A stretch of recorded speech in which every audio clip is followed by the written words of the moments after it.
Welcome back to Focus on South Texas. For over 2 years, Fox SA has covered stories about dangerous dogs and their owners in San Antonio and the surrounding areas. But one way local government is addressing this issue is with a multi-layered approach. And here to tell us more is Brandon Hollenbeck with the Bexar County Animal Facility Behavioral Health Division Director, Leticia Dominguez, and Jennifer Luna, the Public Information Officer for the Public Health Department. Welcome to the show, everyone. Thank you so much for joining us. Well, tell us who our canine ambassadors are that we have with us. Here we got Mikey. He's a 5-month-old Chihuahua, neutered, very sweet, loving boy, looking for his forever home. I love that. And this little cuddle bug over here? Bon Jovi, and he was taking a nap. Bon Jovi's taking a nap. Yeah. he's a little shy. Camera shy. Camera shy, but a little snuggler. Yes. We love that. Yes. And Brendan, I understand that you are a live outcome specialist for Correct. the Bexar County Animal Control Facility. So what are you seeing daily and from day to day in the shelter? Abundance of stray dogs. My job specifically is to get them out, to get them to forever homes. But, having a stray dog problem in South Texas, it's hard. So looking to get people through the door, adopters, fosters out. I transport a lot of dogs out of state, so that definitely helps alleviate some kennel room to allow more constituents' calls to be answered.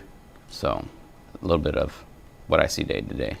And Jennifer, tell us about the public health approach to addressing strays and dangerous dogs, because this really is a multi-pronged approach here, right? Yes, so we're now trying to take care of the pet owner as well as the pets. And we're learning how important that really is, because what we were doing before was not working, right? Mm-hmm. It was just piling up and we were busting at the seams. And now we're realizing, hey, there's another layer that we're not addressing, and that's where Leticia is coming in, because she's a amazing clinician, and so she's able to address the issues that some of the pet owners are facing. Yeah, Leticia, if you can tell us a little bit about that, and what is the Public Health Department doing to help the pet owners? Sure. So we are expanding our approach, as Jennifer mentioned. So we want to look at some of the reasons why people are having too many animals. Mm-hmm. These are different. Most of the people that are out there are more companion hoarders. They are not breeders. They're people who really have the best intentions to care for dogs. They love dogs, but sometimes they get overwhelmed, and so they just feel like there's nobody who understands them. So on our approach, we want to talk to them. We want to see and educate and let them know some of the reasons why they are really not safe in that environment. So a lot of times they're uncared for, a lot of times that they're in very small quarters. So we want to make sure education, but also supporting the homeowner and what they need. Absolutely.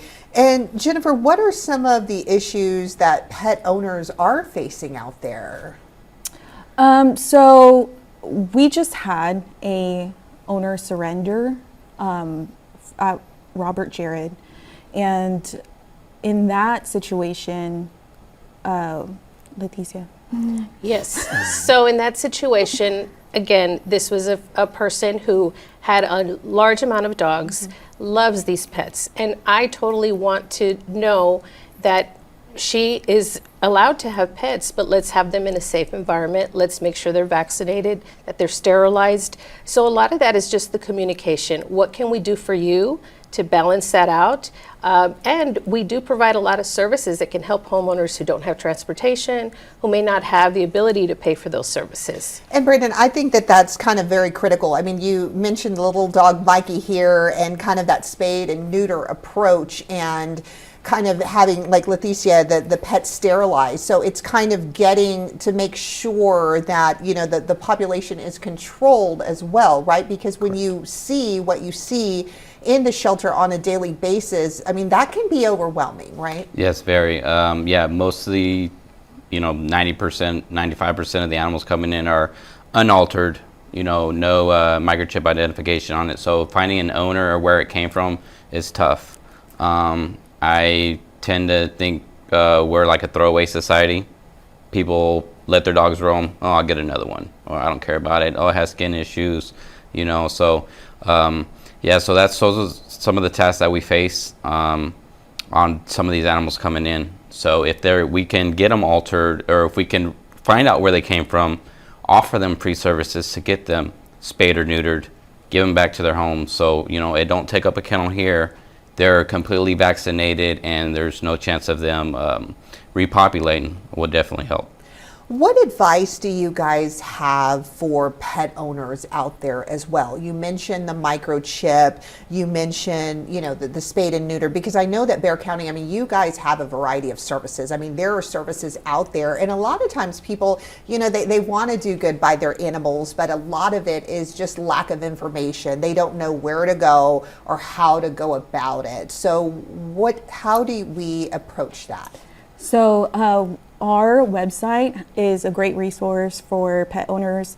I know a lot of issues that some of them face is cost, because it's cost to repair a fence or cost to get spay and neuter services and stuff like that. So if they look on our website, if they call us up, then they're able to coordinate with us, and we're able to help them in any way, especially now because costs are rising and we don't know what to expect. So we can plan things with them. And even if people are feeling overwhelmed because they're facing whatever challenges, whatever personal issues they have, they can call the number, and we can help support them.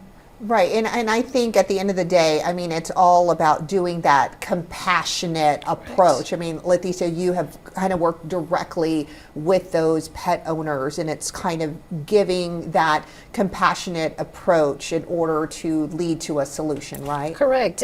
This didn't happen overnight, as Jennifer said, and a lot of this is really just knowing that they really care for these animals. They're like their children.